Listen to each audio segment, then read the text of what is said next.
Georgia gets a big win at home here today, and that's great news as well, as the Dogs win their 27th in a row at home.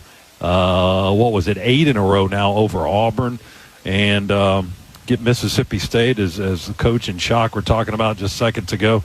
They were off today, so they have an off week, 2 weeks to get ready for the Bulldogs and come in.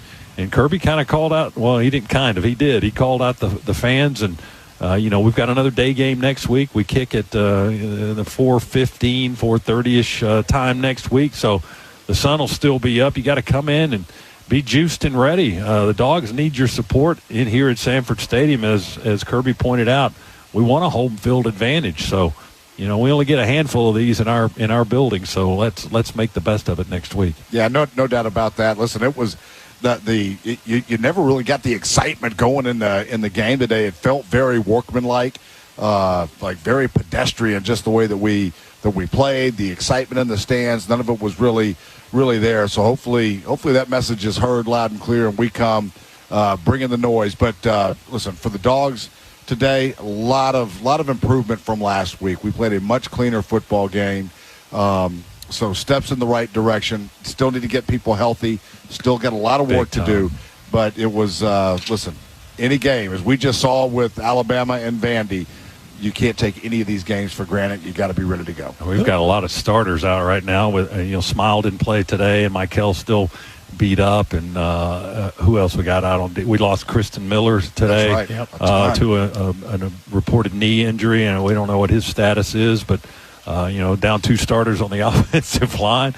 And Kirby just said it. This is the most injuries he thinks that he's had since he's been here.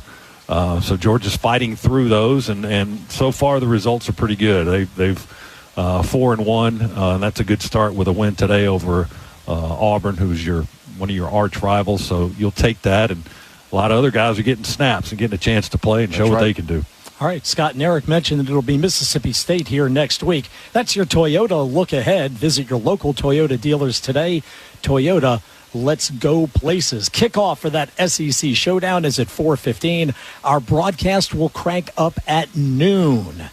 Now, Georgia wins it today. Alabama loses 40-35 at Vanderbilt.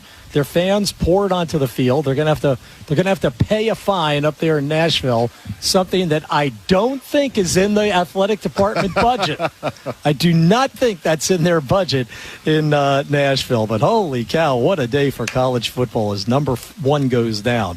All right, waiting in the on-deck circle, Hall of Fame kicker Kevin Butler and the Walking Bulldogs Encyclopedia, Jeff Dantzler. They have Dog Talk post-game ready to talk about the Dogs win here today, and I'm sure there'll be a lot of calls about what went on up in Music City as well. The Locker Room Show has been presented by Regions and the Governor's Office of Highway Safety. Thank you to our producer-engineer, Adam Gillespie, our studio producer, Luke Nadkarni. Chris Schiavone is my co-spotter. For our play-by-play team of Scott Howard, Eric Zier, and DJ Shockley, this is Neil Hondo Williamson. Once again, our final score from homecoming in Athens. 5th-ranked Georgia 31, Auburn 13. God bless you, good night, and go Dogs. Let's go.